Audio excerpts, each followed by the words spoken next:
Le réveil en douce.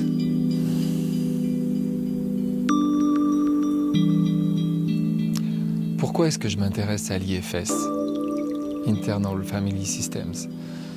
Cette thérapie qui a été mise au point par un psychologue de formation qui s'appelle Richard Schwartz et qui s'était spécialisé dans la psychologie familiale. Comment essayer de résoudre les problèmes des individus en prenant en compte toute la famille. L'intuition de Schwartz, et il en parle, c'est qu'il entendait ses patients dire « une part de moi, une part de moi, une part de moi ». Il écoutait ça sans y faire forcément très attention au départ, et puis à un moment il s'est dit mais en fait quand les gens parlent de ça, peut-être qu'ils ont raison, peut-être qu'à l'intérieur, il y a plusieurs parts. Évidemment, il avait étudié Jung et les archétypes, pour les gens qui connaissent un peu le travail de Carl Gustav Jung. Et il a commencé à développer l'IFS à partir des intuitions de Jung et de ses propres constatations. Et pourquoi ça m'intéresse?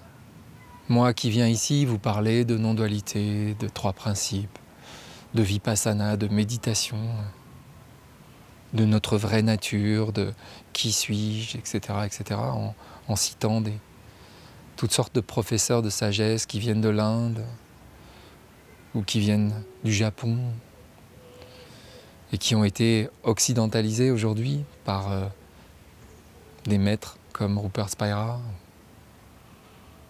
Si je viens parler de l'IFS, c'est parce que dans mon parcours à moi, je ne peux pas dissocier l'aspect spirituel et l'aspect thérapeutique.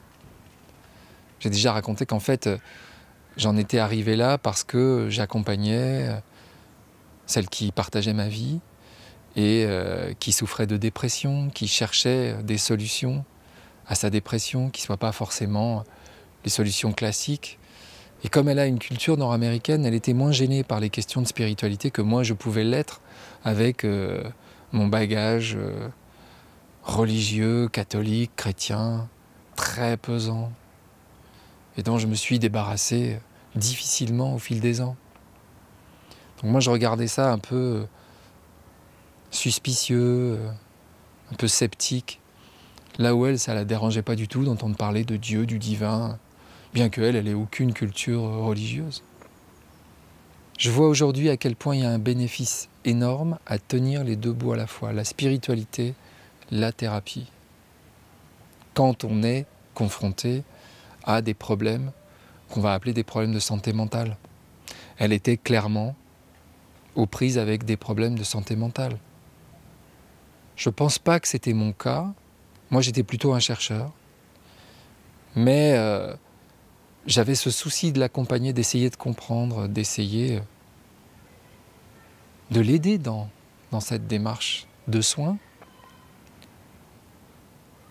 Et l'idée du soin n'est pas une idée que je retrouve toujours dans les cercles que je viens de découvrir, qui sont les cercles non-duels, où on va parler de je ne suis rien, je n'existe pas, ce corps-esprit est une illusion, ce que je suis, c'est l'unité, l'un.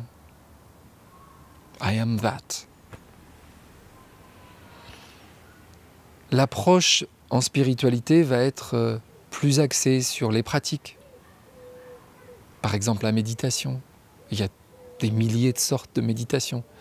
Mon ami Ludovic Fontaine m'en a décrit un certain nombre et on en trouve sur sa chaîne YouTube à foison. Donc il y a ça, mais la dimension thérapeutique, la dimension psychologique, disons la dimension scientifique, elle n'est pas forcément là immédiatement. Elle ne vient pas forcément à l'esprit. Et quand j'ai eu des discussions avec un certain nombre d'éveillés depuis le début de l'été, je me suis aperçu de ça, que moi j'avais acquis des réflexes de thérapeute, d'accompagnant, de coach, que je ne retrouvais pas chez mes interlocuteurs ou chez mes interlocutrices. Et ça m'a assez frappé. Et puis ça m'a d'autant plus frappé quand je me suis rendu compte que pour moi-même, le fait d'avoir réalisé ma vraie nature n'avait pas suffi à me guérir, entre guillemets, de quelque chose dont je souffrais énormément, qui était la rupture avec ma compagne. Et que dans cet angle-là, la spiritualité, quelque part, ne m'était d'aucun secours. Il y avait cette douleur que je transformais en souffrance parce qu'il y avait quelque chose que je ne voyais pas. Et dans la préface du livre de Richard Schwartz, qui s'appelle No Bad Parts, dont je vous ai montré la version française qui vient de sortir, et qui s'appelle « Pourquoi nous sommes essentiellement bons », la préface, elle est signée Alanis Morissette, qui est une chanteuse canadienne très célèbre. Et Alanis Morissette pointe ça, le fait que l'IFS, c'est la réconciliation entre la spiritualité et la psychothérapie. Et dans cette réconciliation, il y a quelque chose de fantastique. Parce que dans ce cas-là, on marche sur nos deux jambes. On marche sur la jambe de la forme, j'en parlais la semaine dernière. On est comme une médaille avec deux faces. Et pour qu'on tienne debout, il faut qu'on ait nos deux faces qui marchent ensemble. La forme d'un côté, et ça c'est la psychologie, la psychothérapie. Et puis la non-forme de l'autre côté. Et ça c'est notre dimension spirituelle. C'est ce qui nous relie à l'infini, à l'unité. Donc l'IFS c'est ça.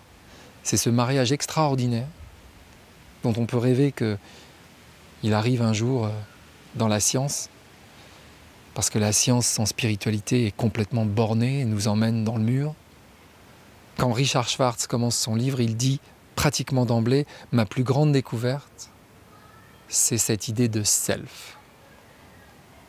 À l'intérieur de chaque part qui nous constitue, il y a le self. Et le self, c'est la dimension spirituelle. C'est ce bagage de sagesse innée, illimitée, avec lequel nous naissons tous et toutes, et qui est toujours là, disponible pour nous, à partir du moment où on y a accès. Et Schwartz dit, c'est le degré de self dans chacune des parties du système que nous formons qui va déterminer la qualité de notre expérience existentielle.